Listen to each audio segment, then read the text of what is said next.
The Accidental Entrepreneur is brought to you with the help of our sponsor, AWeber, the world's leading small business email marketing and automation service provider. Since 1998, AWeber has helped more than 1 million small businesses and entrepreneurs through its suite of web-based email marketing, automation tools, and education. AWeber, the best option when it comes to marketing your business. The podcast is also brought to you by the Alternative Board.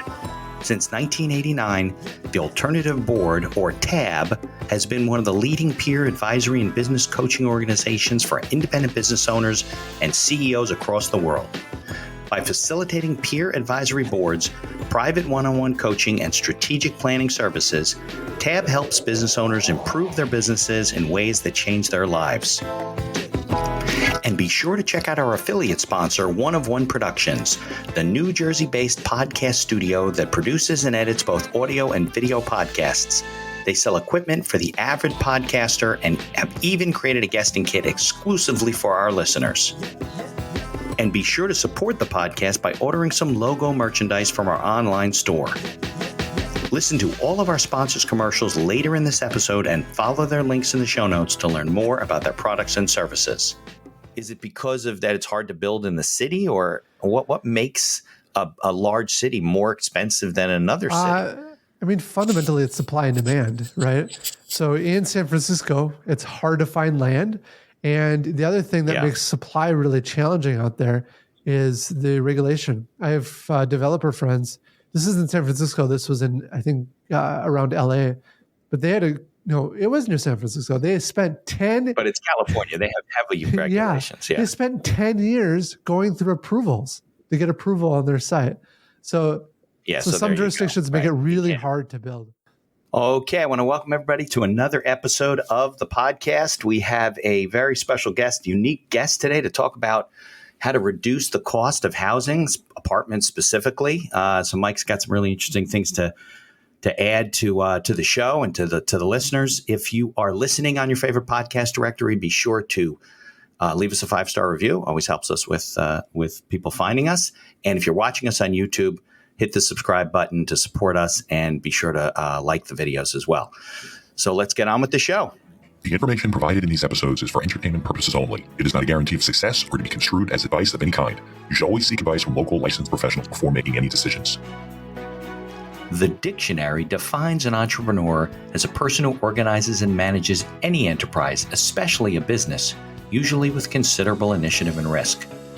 People often start a business without much choice, perhaps due to a job loss or just being dissatisfied at work, and they come up with an idea they just know can be successful. They become entrepreneurs by accident. That is to say, their success or failure happens by accident, not with intention. My name is Mitch Beinhacker. I'm a corporate attorney and a business advisor. You're listening to The Accidental Entrepreneur, my podcast about how to achieve success on purpose, not by accident. Join me along with our monthly guests, where we share our knowledge and help you get a hold of your business. And now on to today's episode. Hi, I'm Mike Kaeding, CEO of Norhart. We design, build, and rent apartments. We're really about driving down the cost of housing. We're achieving a 20 to 30% reduction in cost. We think we can hit a 50% reduction in cost. Well, think about what that means. That means someday your rent could be half. And our goal ultimately is to solve America's housing affordability crisis. Okay, Mike Kaeding is the CEO of Norhart. Norhart designs, builds, and rents apartments, and they are transforming the way apartments are built and managed by incorporating technologies and efficiencies that have revolutionized other industries and lead to high-quality, cost-effective projects. Mike, thanks for joining me on the podcast. Yeah, thanks for having me. Why don't we go back? I want to talk about the whole thing about what you're doing in the apartment industry and why, because we had talked off the mic a little bit about it, why you're taking this approach and that the inefficiencies you found in the marketplace. Maybe we can go back with your background, your family's background in real estate and so forth. Yeah, my parents originally started this business. It was a very small real estate company at the time. I can remember us going to the local hardware store as a family outing, maybe a half an hour drive, carrying and moving carts around and piling up my dad's little trailer up to the sky. It felt like driving on the highway, maybe a little unsafe. Right. But we'd be building these very Yeah. small buildings at the time. And that grew over time and eventually went off to college. My dad really wanted me to join the business, but I didn't want to. And I didn't want to because I didn't want people to feel it was given to me. So I really wrestled with my own ego on that. But what I realized deep down is that I wanted to make some kind of meaningful, positive impact on the world. And looking at the opportunity in front of me, taking this small business and growing to something larger that can have that kind of impact became something I became excited about. Well, you didn't feel like what your parents were doing was that impactful? Or, I mean, it was impactful kind of on a micro level, right? I mean, they were building places for people to live. Yeah, they were, and that had impact in our little local community. But yeah, it just, I don't know. I just wasn't big enough. I didn't want people to think things were given to me, right? I wanted to make kind of that bigger impact. Okay. That's fair. Yeah, absolutely. Yeah. So then not long after joining, my dad unfortunately passed away. And overnight, I became, running this company. And looking back at it, I didn't really know what I was doing. But looking back, that was... And you weren't even working? You weren't even working in the business? Yeah, I was, but like deep down, like, did I really know how to run this well? Did I know how to effectively grow it? No, not really, not honestly. Right. How long ago was this? How old were you? But that was sort of the magic, because that meant that we could start questioning everything. We could start trying to change things, and there was no one to tell us no. And that was sort of the stem. Right, you didn't have the habits, right? Yeah. How old were you at that point, Mike? Oh, maybe 24, 25. Oh, okay. So you were a young guy. Okay.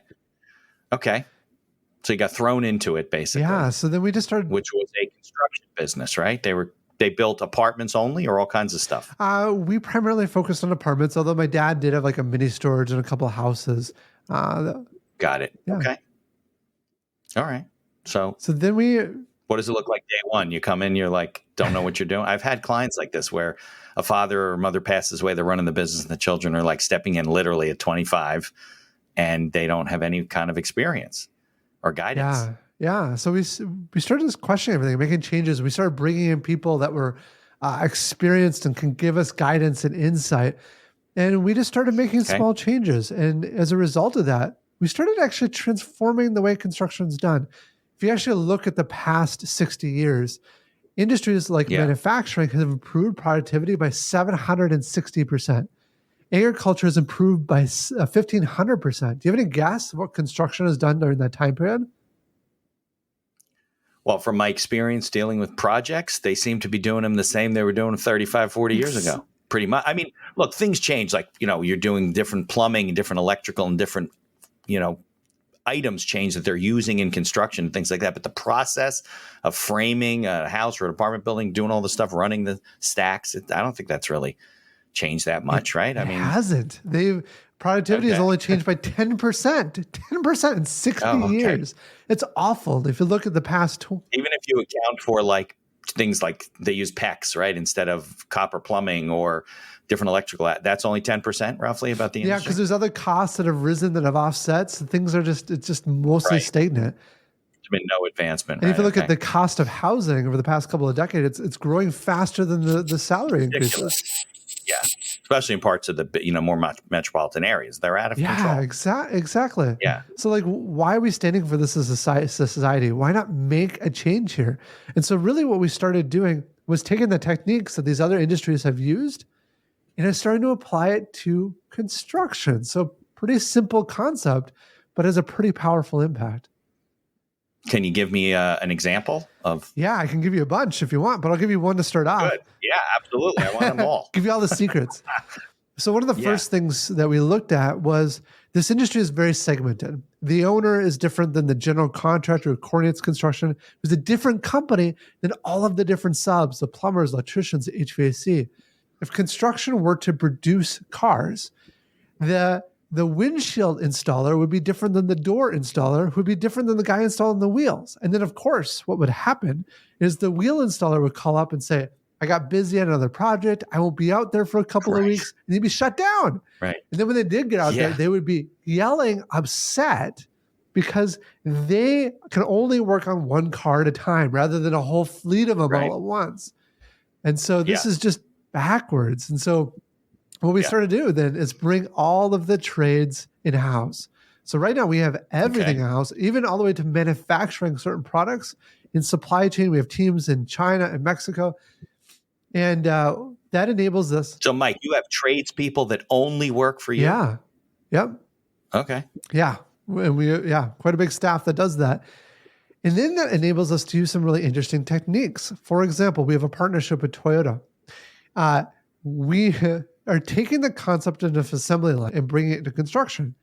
Now, you can't assembly line, the product moves past the person. You can't do that in construction. Yeah, you can't line up buildings and then slide them down. I thought about it. I don't think it'll work. But instead, we take people and slide them through the building. Right? So your first team will go work on the first, we call it a batch, or it's more or less the size of a unit. They work on that first batch for about 5 hours. Then they move to the next batch, and the group before them or after them follows them. And everyone just keeps sliding through the building like a train. Efficiently. And just using that one technique condenses down the space we do the work, takes a project that might be 15 months and drops it down to 9 months. So there's a couple of examples of techniques. That's a huge thing, because always time is money with these things. Yeah, so it's interesting that you say bringing everything in-house, because I have a good friend of mine who's in construction, and he works on large residential projects as a sub. And he will bid on, let's say, they're doing all the bathrooms in the 300 units, or they're doing all the kitchens, or they're doing all. And, he'll bid on one thing, and then that's what he'll do. He'll go in and he'll put the kitchens in one after another after another. But because, like you said, they don't have control of the subs, he always runs into issues where either the flooring guy didn't put the flooring in correct, and now you can't get the cabinets in the kitchen in because it's not level properly. It's got to be below or whatever because the appliances then won't fit, or there's some delay in some other part of the project that they didn't get to. So now they're waiting, and he's going to do another project because he's got to get paid and pay his guys. Now he starts the other project. Now they're ready for him on this project. He's like, I'm not ready. So I would think that's a huge problem in terms of coordinating people's availability is like the main challenge of a general contractor. Horrendous. Right? I mean, think about how crazy it is that we bring a bunch of people together who never met each other, have them work together on one project, and now they go off and do something else. Like, you're reinventing the wheel every single time. But these guys are all trying to stay busy. That's the problem, right? You need to keep them busy and be able to afford to pay them to be on your staff full time, and still. But I guess you're the one who's discovering that that's still cheaper. Oh, right? It is. Well, we have very consistent work. I mean, think about what we're doing. We're already driving down the cost by 20 to 30% as much. So even in a downturn, so people are going to pick you up. If everything falls by 20 to 30%, a lot of others are out of the market. We can still move forward. Got it. Even with the rising costs of materials and everything, it's been going through the roof. Exactly. Right. We can still do it well, the way we solved that problem was we started building our own supply chain, right? So we have our own teams in China. Okay. We have our own teams in Mexico. We have our own manufacturing facilities now, so that we're not as hit by those ups and downs. We still are, but it's less. You're hit with some of it. Yeah, right. But even if you have to raise your prices, you're still going to be lower than the other people that raise their prices. Everything's relative to what's going on in the marketplace, exactly. Right? Yeah. Okay. All right. So that's one example. So, and that's an intuitive example, right? If you could literally systematize the people where the guy says, listen, you put in all the windows in one unit, and everybody's following as opposed to leaving the project, that makes sense. So give me another example that maybe not as intuitive to me. So the supply chain is another big one. That's number two. Yeah. We really start seeing significant improvement is lots of little solutions. So it's about building a culture of continuous improvement. Ultimately, it comes down to hiring. This is the most important principle I've ever learned, is the quality of the team. But you build up the right culture, build up the right team, and now you're starting to solve a lot of little problems. It's simple as, like, you have a pod that is full of junk and people have to spend 3 minutes walking through it every day. You coordinate, you clean it up, and you organize it. And now they don't spend the 3 minutes every day. Here's maybe something unique. Every single Friday, all of our different teams produce a video on something that they meaningfully improved on their team that week. And we show it off, and there's like celebration, and we give awards and stuff, but it's this kind of fun cultural moment to reinforce that continuous learning and improvement.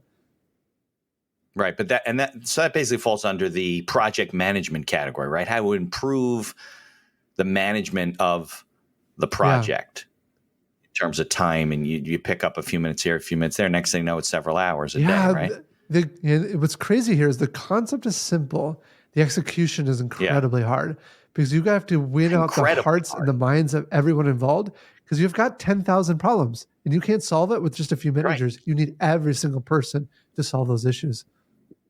And to buy into I would guess that if somebody comes on board, right, you have to have them buy into your concept, but it's like you said, conceptually, it's very easy to buy into, right? You say, I'm in, that's great. We can do this cheaper and I'm here full time and this and that. But I would think that execution takes a lot of coordination, a lot of people, team building and right. I mean, that's really where it falls apart is the rogue people that say, it's just easier. I'm just going to do it this way.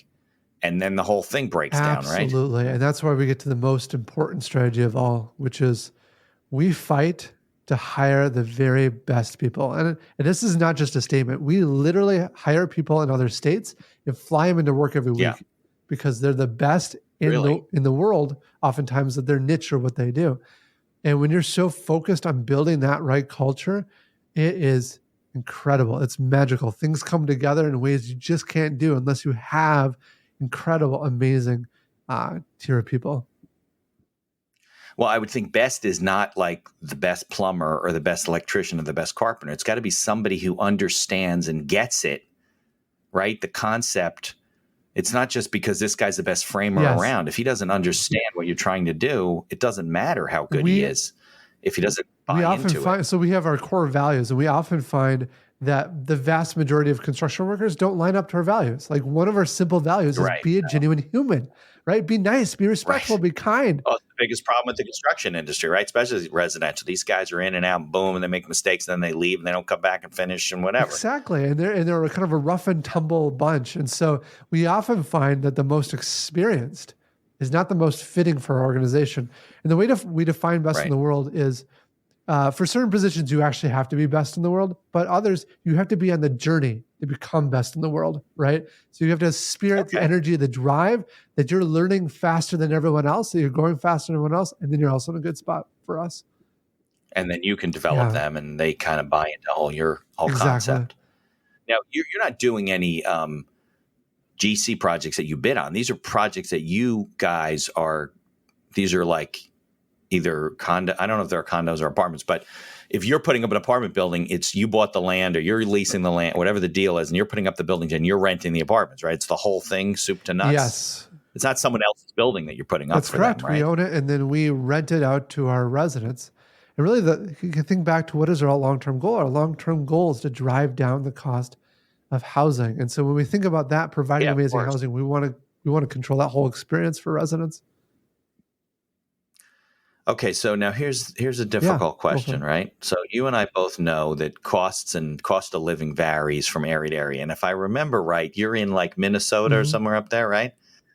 You're not in San Francisco. You're not in New York. You're not in these extremely expensive, areas where the cost of housing is like ridiculous. I mean, there's people that there are ordinances. I don't know if it's up by you too, but there are ordinances where if you put up a project, you have to, by law, have a certain amount of low income housing carved out. And there was a whole argument that you could sell your thing to another town, and then they, it's always a hot potato that nobody wants, right? It's not in my backyard type of an attitude. But basically, you have to meet that low income housing requirement because housing is so expensive. I mean, in my town, you could be renting a 2-bedroom, 2-bath apartment for like more than $4,000 a month. And we're not in New York City. We're in a suburb, a bedroom community in New York that's quiet and, some of it's blue collar and so without low income housing, people just can't even get into these communities. And it's ridiculous to be able to, I don't know, what does a 2-bedroom apartment go for out by you? $1,500. So it is a lot less. A few interesting points though to bring up is that when we look at our costs, we're comparing apples to apples. So it's similar developers doing similar projects in similar locations. Our long-term strategy is, so each building, because we're 20 to 30% less, actually has a fair amount of profit. And we actually charge market rates for our units intentionally. We're taking that capital and blowing it back into the system to build buildings. Elon Musk talks about how hard it is to build a car and how it's 10 to 100 to 1,000 times harder to build a system that builds the car. Well, it's the same for building buildings. We're building the system that builds buildings. Our plan is to expand that out. And as we do long term, we want to produce enough units in the marketplace that affects supply and demand to drive down the cost of housing for everyone. And that's sort of the long-term goal. Yeah, because the other ones have to compete and they want to fill up their units. They're going to have to drop their price whether they like it or not. So we want to affect that supply and demand factor. But you brought up... So I guess you could come to my area. You wouldn't be doing a $1,500 a month. You would be doing it at maybe $2,800 a month or something instead of $4,100 a month. Well, we might be it'd probably be more like $3,900 a month, but we'd be producing so many units that everyone's vacancy starts climbing. So we all start dropping down our rents together is really the goal. Got it. And you talk about some markets that are really tough to get into, and that's a great point. You look at San Francisco right now, and that's a really hard market to break into. And so very hard. Ultimately our thinking behind this is there's certain jurisdictions that are tough, and we may not be able to break in and actually build a ton of units right within San Francisco proper. But if we can affect the outside, like places that land is available and we can produce more units in them, that's going to bring downward pressure on overall pricing for everyone. Why is this is a generic question, I think, but why is the cost of housing so much more in San Francisco? I mean, we're all buying the same materials. Nobody's charging them 10 times for lumber. Is it because of that it's hard to build in the city, or what makes a large city more expensive than another city? I mean, fundamentally, it's supply and demand, right? So in San Francisco, it's hard to find land. And the other thing that makes supply really challenging out there is the regulation. I have developer friends. This is in San Francisco. This was in, I think, around LA. But they had it was near San Francisco. They spent 10... But it's California. They have heavy regulations. They spent 10 years going through approvals to get approval on their site. So some jurisdictions make it really hard to build. Right. So if it takes you 10 years to get your project started, you're burning through money. We're dealing with one site right now in Texas where, and this is new to me, but something called heritage trees. So we had to get a whole study done, and there's certain trees on the site that are heritage trees. We can't touch it. We have to actually build around those trees. We have to respect the trees, but those sorts of things make it tougher to build. Yeah, no. In the Northeast, there's a lot of towns that have. I don't know if they're tree committees, but they're committees that you have to get approval to remove trees, and there's a replacement program. And if they are some sort of historical tree or a drainage tree or something that protects the land, you're not allowed to remove it. You got to get a variance to do it, stuff like that. But you know what the biggest problem is that there's no policing of these statutes. So what'll happen is, and I've seen this happen literally with a homeowner that was in my neighborhood, but it wasn't my client. They had a tree that wasn't allowed to be removed. So they built the corner of the house of the addition, like around the tree, like they cut into the roof and the whole thing. After they got approval and they were done, they went and they cut the tree down and fixed the roof and didn't tell anybody. I mean, you saw it, but nobody from the town's driving by and nobody's enforcing. You'd have to get another homeowner to bring an action, but why would they care? The tree disappeared. And then the neighbor that was complaining about it, they moved away. So, nobody, after a while, nobody even knew that the tree wasn't there. And people are just trying to skirt these laws all over, which I guess adds to the cost too, right? If you think about it. Yeah, we were in one city where we got, the city staff loved our work. We got through the planning commission, which was the first group they had to get approval from. That went really well. Then we got to the city council, and there was a couple of city council members that just didn't want more buildings in their city. And so they said, no, we're not doing it. Right. So it's like sometimes just the whim of a handful of people can shut down projects. It's just, it's a system. Do you run into, towns where, look, it's very common, right? Builders are in with local politicians and they, not necessarily, do they bribe them? I'm sure that happens too, but they're just more. So do you get pushback when you're trying to build in a community, get approvals, and they're like, well, I don't want this guy in. He's just going to drive down the cost of housing. And then it's tough to get your the boards on your side, planning boards and stuff. Generally, it's not too bad for us because we have a lot of those relationships, but it is very much, if you have the relationships, it goes much easier than if you don't, which is a little unfortunate, right? Like, the perfect world is there just be a set of basic rules that we all follow, but these planning commissions, the city councils have a tremendous amount of power. They basically just get to say, I like it or I don't like it, right? There's really no Right. rules that they have to follow. No, there's no rules. They can do whatever I've seen people approve stuff that they should never have approved, and I've seen them, turn down things that if you took the time, spent the money, go to court, they're going to lose. Because they're just arbitrary and stuff like that. Yeah, I had one city that decided to enforce a rule that they made up that was clearly illegal in state statute.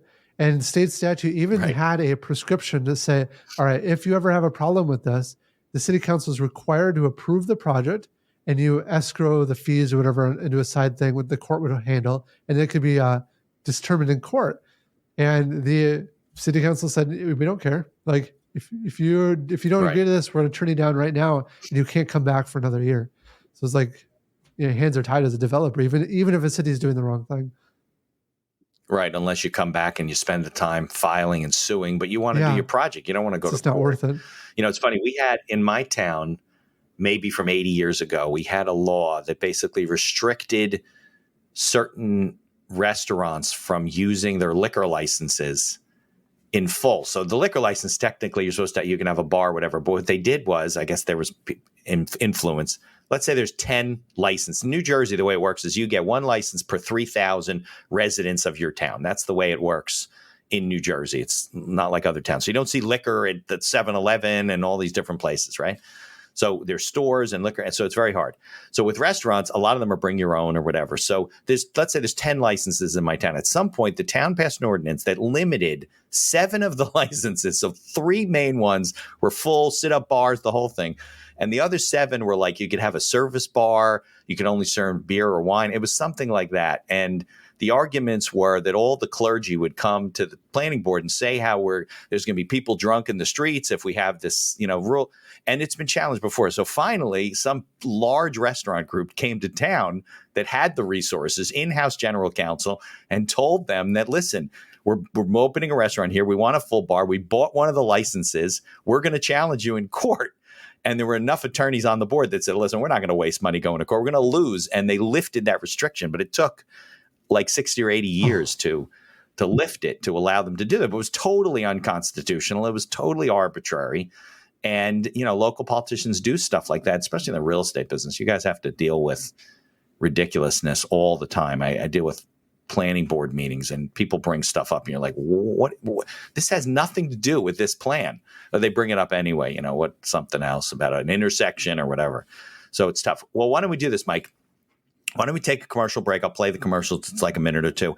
And then we come back. We can talk, this is an entrepreneurial podcast, Entrepreneurs Podcast. That's who's listening. Maybe we could talk a little bit about, the challenges that you've faced as a CEO running a business, how you've overcome those, advice to people to run businesses, whether in real estate or not. And then maybe we can also get into what you see other industries doing in terms of improving their productivity and cost and stuff. I don't know. It's an interesting concept for people to think. So let's take a commercial break and then we'll come back.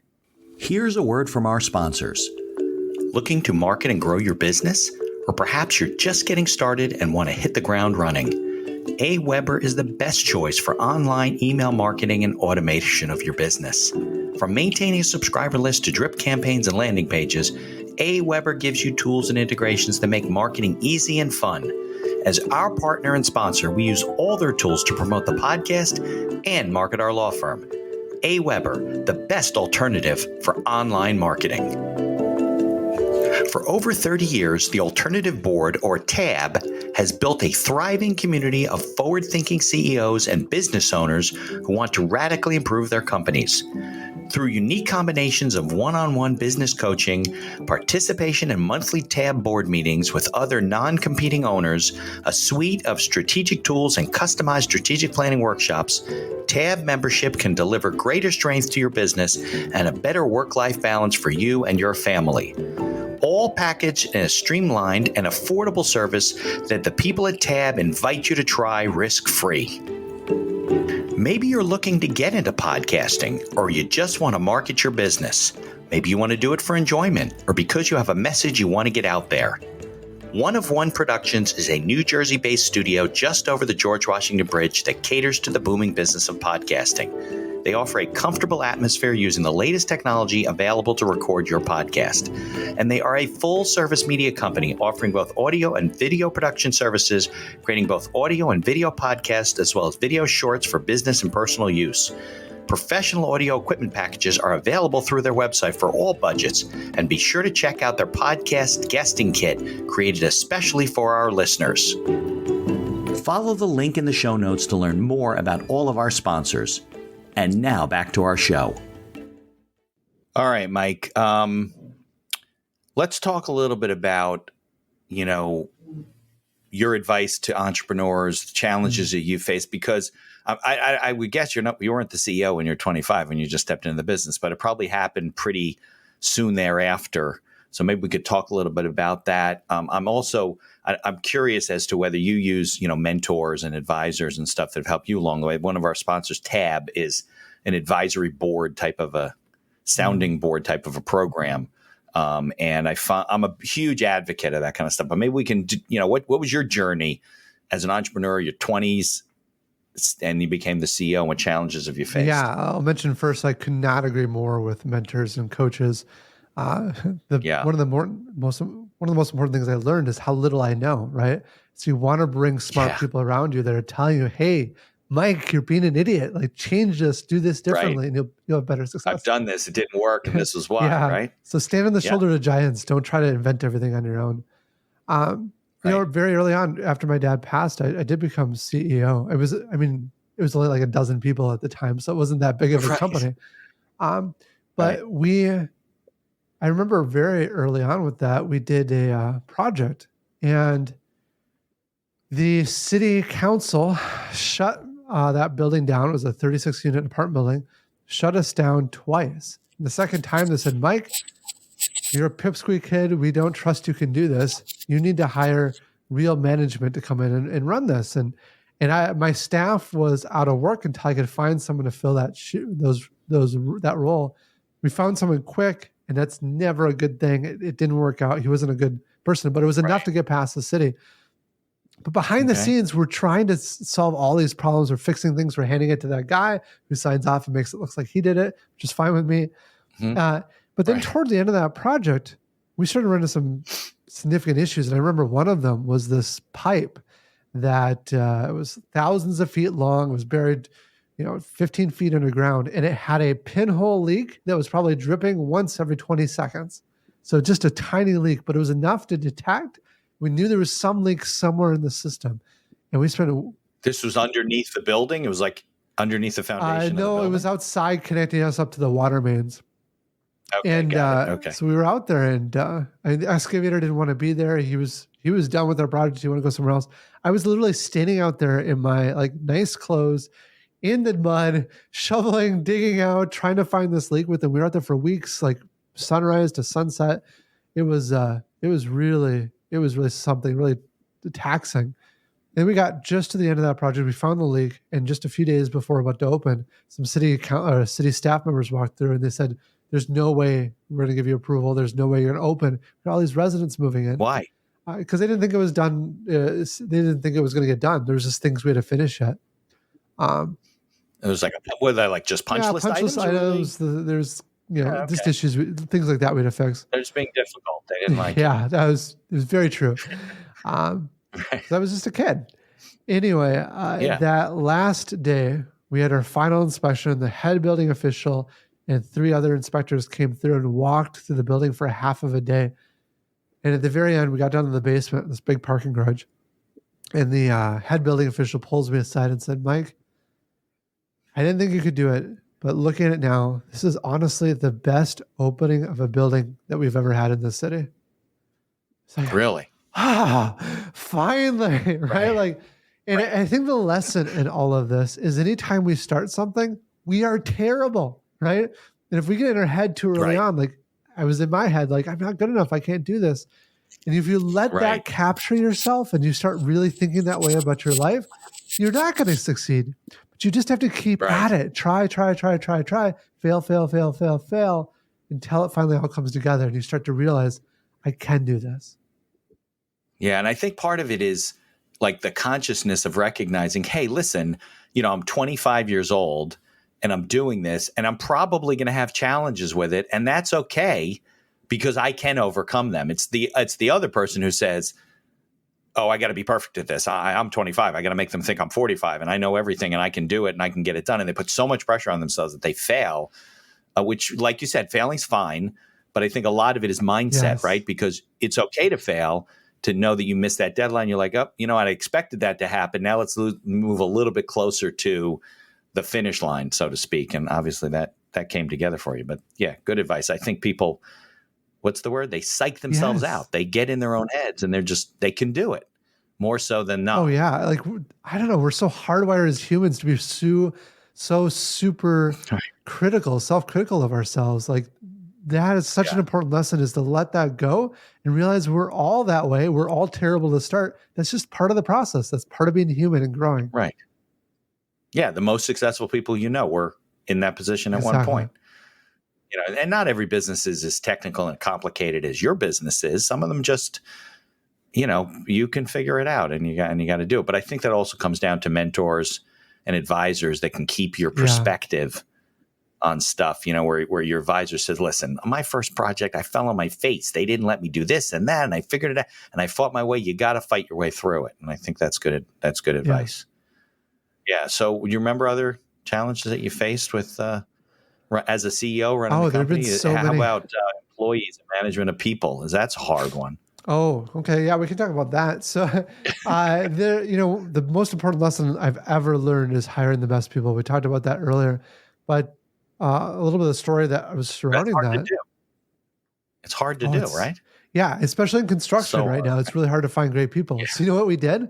Yeah. We hired 14 recruiters on staff that now go to the nth degree to find the best people. They actually look up the employees at other companies and try to evaluate and find the best ones and try to build a relationship over time to then capture them over.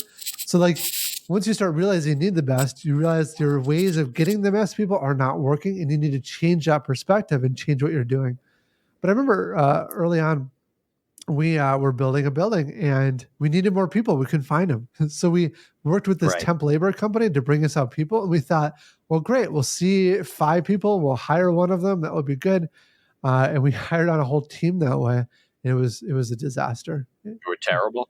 It was a disaster. No, it did not work. And the culture wasn't right. People were frustrated. The systems weren't functioning properly.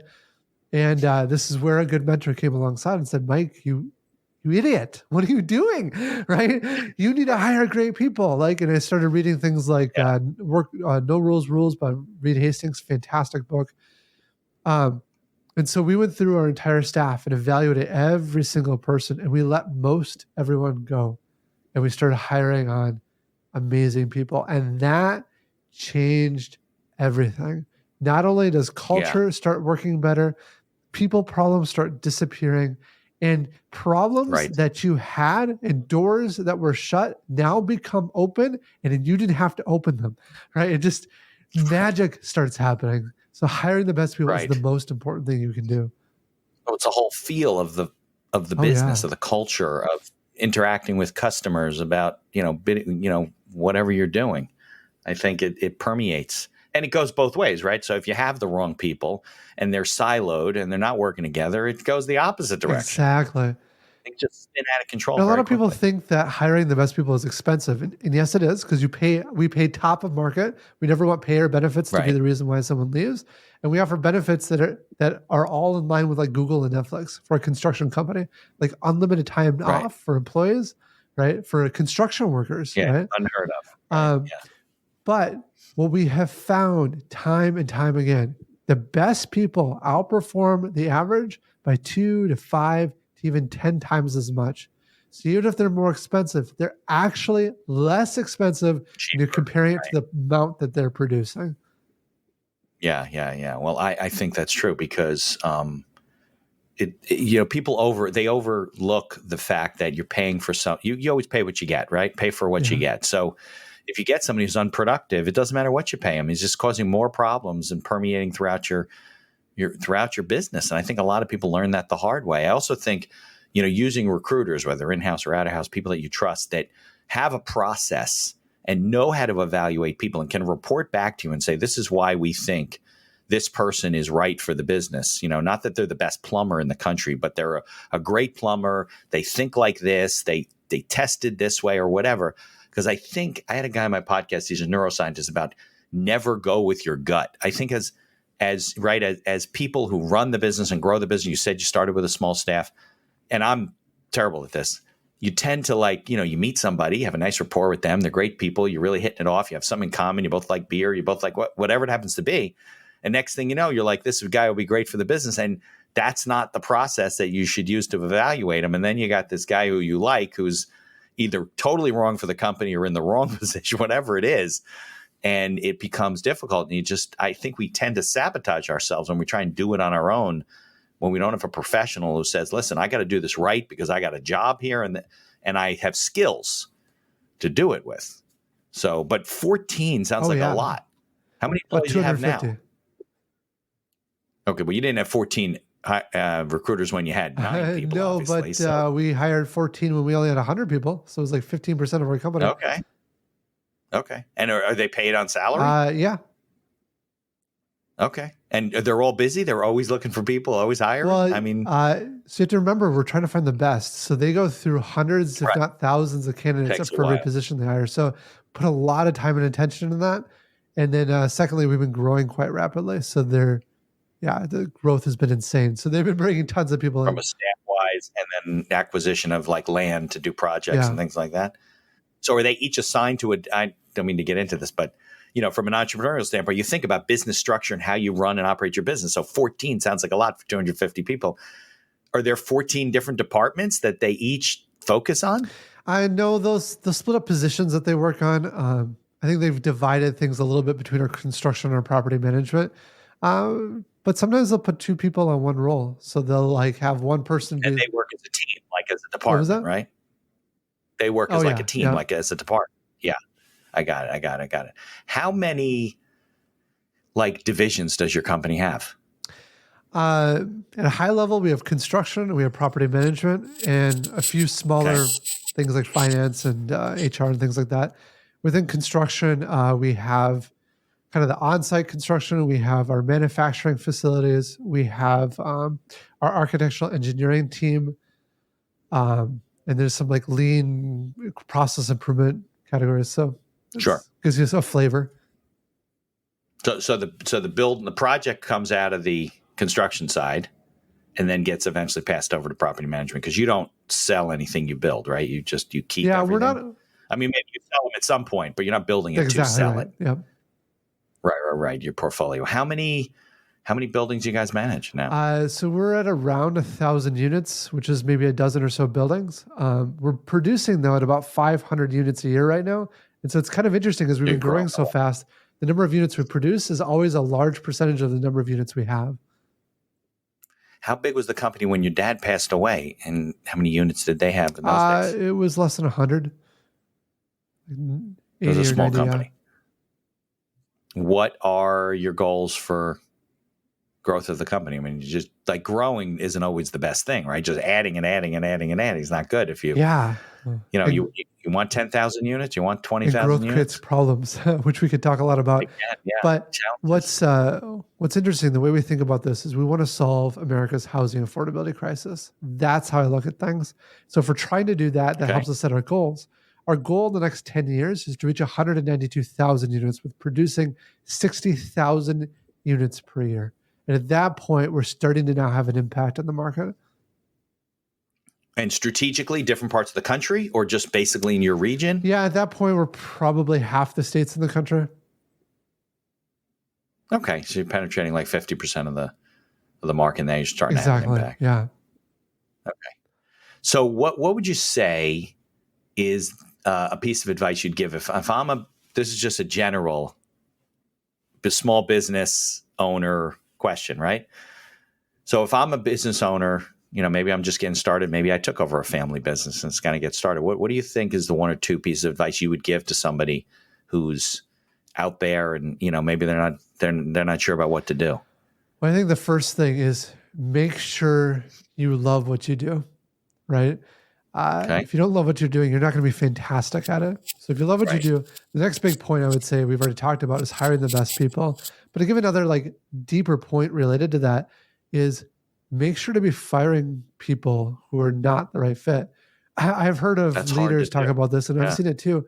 Even with an incredible hiring process, still 50% of the people you hire are probably still not ultimately the very best people.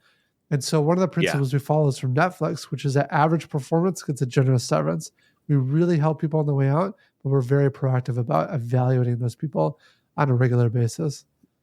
Another point, You don't let anybody go without some sort of severance to help yeah. them Oh, yeah. We're very active about transition to. helping. And it's amazing if you do that right. We have employees or ex employees we had to fire who I just saw one this morning. They're like posting positive things on our social media, or they come and thank us for letting them go. A lot of times, what it is it's a good person, at least here. They're just not in the right Yeah. seat. And we don't have a seat that matches their skill set. And we help them find that. And then they're actually happier overall.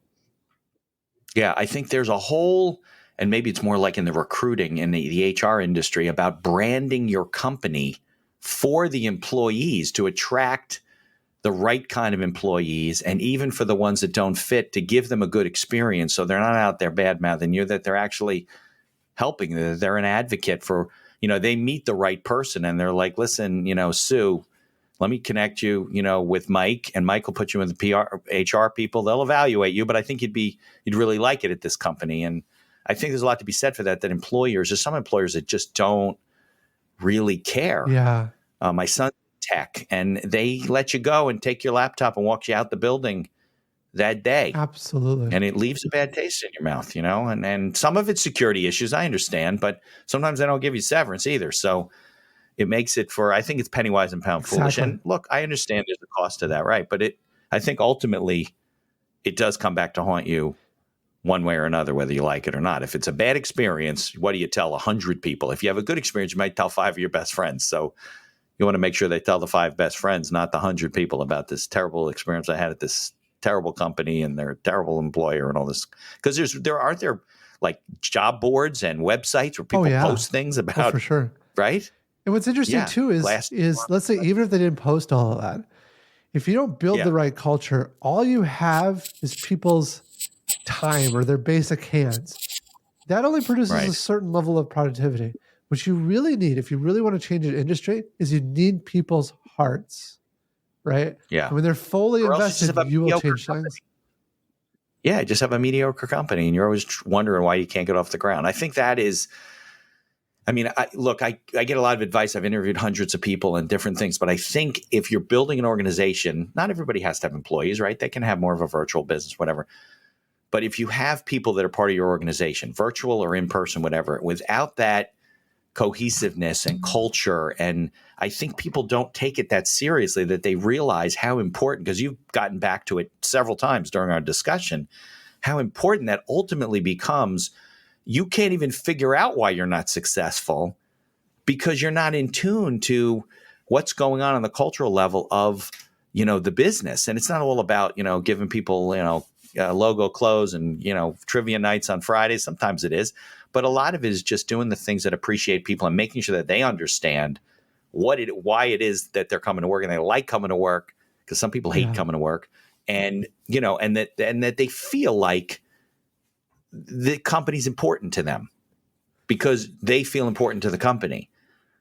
Right. And I think a lot of people don't feel that way. They're going through the motions. They like what they do in general in some cases, but they don't love their company. They're like, I can take it or leave it. But that's not how you build it's certainly not how you change the world in terms of your goals. Exactly. I could not agree more. And even to add on to that point, like you need to have a mission and a purpose that inspires, right? If you're just there to make money or just doing kind of a ho-hum business, you're gonna have ho-hum employees.